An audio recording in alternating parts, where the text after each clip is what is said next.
Thank you so much for tuning in. I am Scott Sands, Twitter, Insta, Facebook. You can find me that way.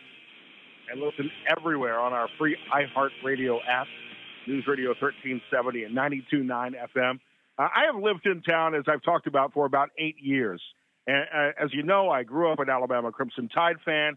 But wherever I have lived, I've adopted at least one team in that area. And I've really enjoyed going to the Toledo Rockets football games, basketball games, love sitting in the glass bowl to watch games every fall. I don't believe I've missed a game since I've lived here. And along the way, I've had the pleasure of having several conversations with Toledo Rockets football legend Chuck Ealey.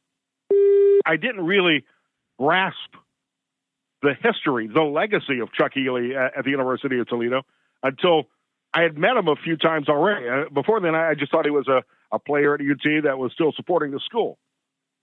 Turns out this guy is a legend, and I had no idea the entire story. And over the last few years, as I've learned more about this, I've really gotten behind this effort of trying to support reasons why Chuck Ealey should be in the College Football Hall of Fame. It's really a travesty that he is not in there already. And I'm happy to see every once in a while this comes up, the Induct Chuck movement. Dave Briggs of the Blade wrote about it a couple of weeks ago, actually. And I saw a thread from Fox Sports, and R.J. Young, who hosts the R.J. Young Show on Fox Sports, kind of took up this cause as well. Joined him on Clubhouse, one of the new social media apps, last night, had a good conversation. R.J. Young is joining me now on the Scott Sands Show. R.J., thank you so much for your time. Hey, Scott, thanks for having me, man.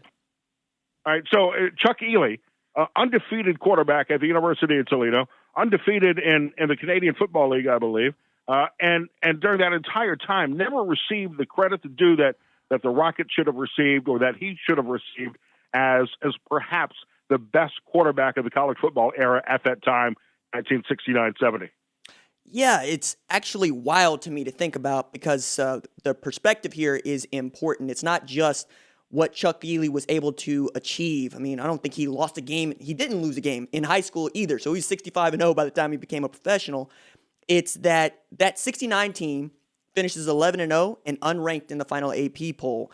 And they finished no higher than number 7 during that 35-0 run. And the only run in the modern era that is better than that is the 47 straight wins by Bud Wilkinson's Oklahoma. And the more I dug into the story, the more I got to know about Chuck Ealey's playing career, the more fascinated I became with this conversation around him in the College Football Hall of Fame, which, as you have known, has been going on for quite some time. And I want to say it's been going on really hard for the last 12 years, but this was the final year for him to be eligible to get in, because there's this rule by the National Football Foundation when it comes to nominees that you need to be a first-team All-American according to the NCAA selectors. Well, he was by the Football News, which has now been named one of the selectors of All-Americans, but was not at the time that he played. However, there are some examples of guys getting into the College Football Hall of Fame without meeting that criteria. The idea that you could have a quarterback that was 35-0, that had completed 54% of his passes back when only 11 other folks had been able to achieve that, had passed for nearly 5,000 yards, rushed for nearly 1,000 yards in a time when people didn't do that, is not in the College Football Hall of Fame, smacks to me. And it smacks even more because, this is Black History Month. We're talking about a black quarterback.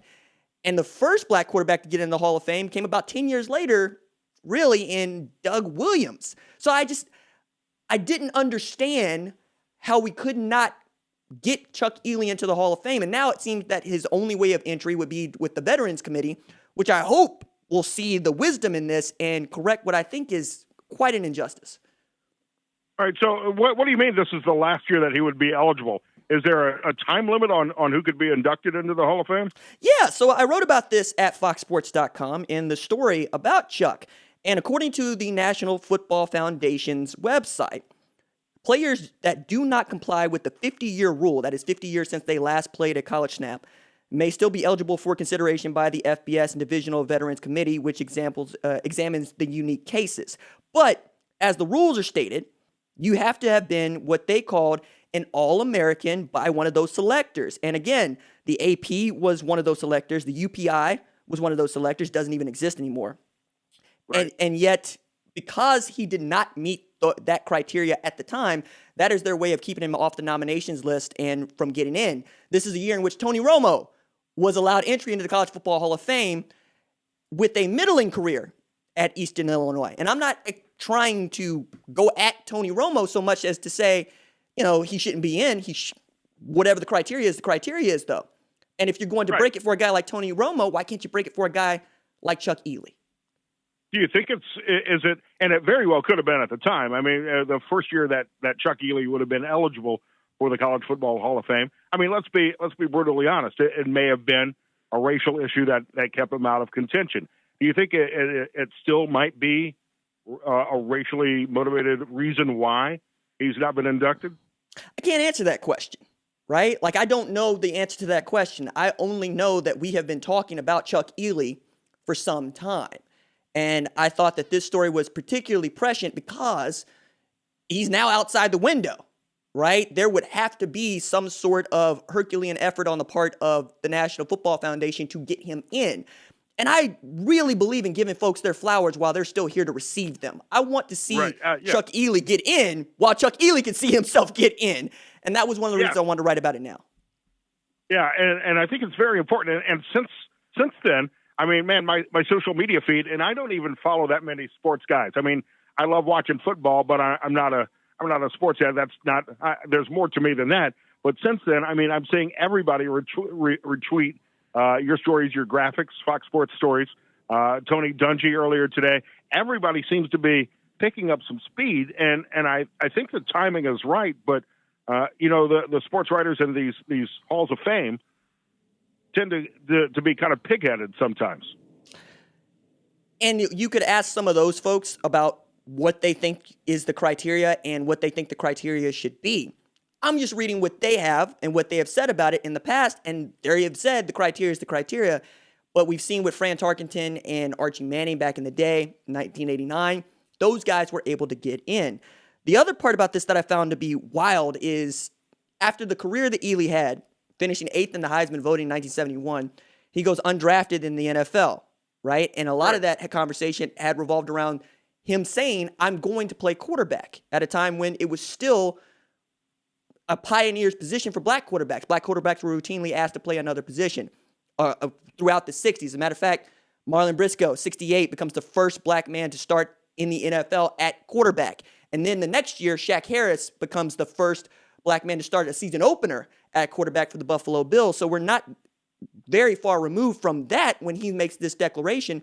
And after going undrafted, goes to the CFL, as you mentioned, and comes off the bench to lead the Hamilton Tiger Cats to a Grey Cup, which, I understand how people can feel that quarterbacks don't deserve wins as a stat. But when I look at the way that this man was able to string together wins while he was playing and just how middling Toledo was before he got there, it's hard for me to believe that Chuck Ealey was not just a change agent for Toledo, but a change agent across the sport. Well, and I think that many people would agree with you that a team's victory does not belong on the stat sheet for a quarterback. And then you get somebody like Tom Brady that comes to a brand new team, takes them to the Super Bowl, and takes them to the Lombardi Trophy in year one. So you got to give a lot of the credit for the Buccaneers this season to a quarterback, to Tom Brady. And I think if you look at the Toledo Rockets record, the Hamilton Tiger Cats record, Chuck Ealey deserves a good majority of that credit. RJ, do you think that part of the reason why Chuck Ealey's not gotten this kind of due and not been given the benefit of the doubt is because schools like the University of Toledo, these mid-majors, often get overlooked and don't get the full respect of the NCAA and sports writers? Well, you don't even have to look at my opinion on that. You can just look at how the sports writers and media have voted, right? Like I mentioned earlier, that in '69, they go unranked after an undefeated season in a year where Colorado and Auburn had 3 losses each, and they finished in the top 20, back when it was still 20 and not 25. And then you look at putting together 12-0 seasons in back-to-back years and not finishing any higher than 7th. It's the reason why I stumped for teams like Central Florida, who I believe has a claim to a national championship in 2017, because nobody beat them.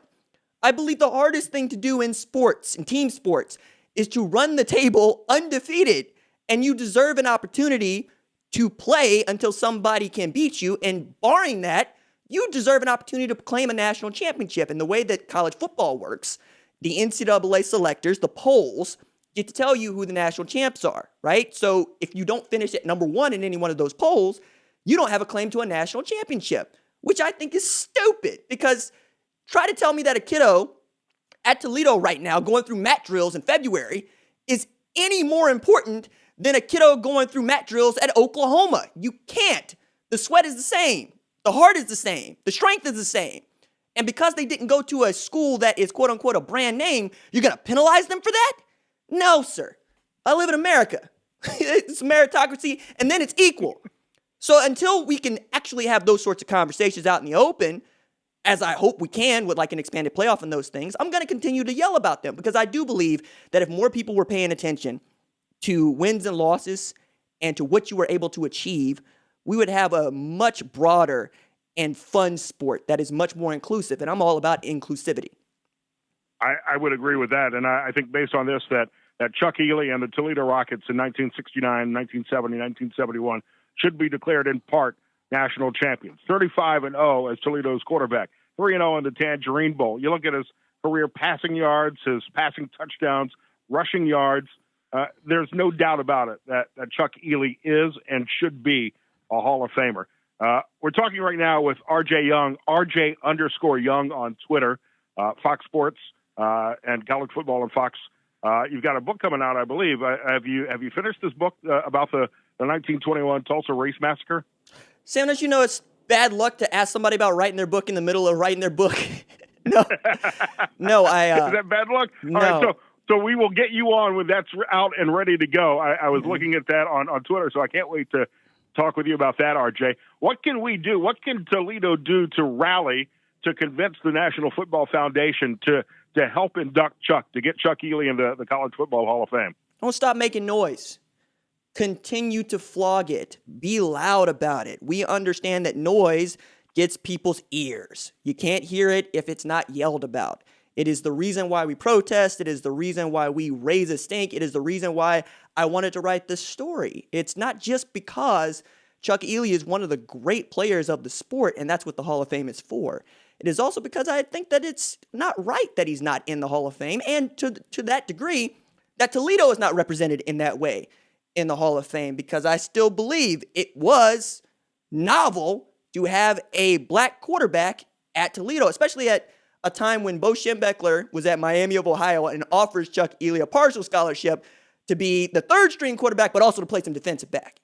But the idea that he was just going to be a quarterback was just unpalatable, even to the Michigan man, Bo Schembechler, at a time when Lou Holtz is on one of those, is coaching one of those William and Mary teams that loses to Chuck Ealey in the Tangerine Bowl 40-12, and he says Toledo can play with anybody in the country, Texas and Ohio State included. If you can't get it from those folks, and you got respect from those folks, what are we talking about? And I don't understand why the National Football Foundation hasn't actually just been active in trying to make this happen. We got to get it done. I got to take a break here. RJ Young, RJ_Young on Twitter. Follow him. Let's continue the conversation. Let's keep up the fight. Let's get Chuck Ealey inducted in the College Football Hall of Fame.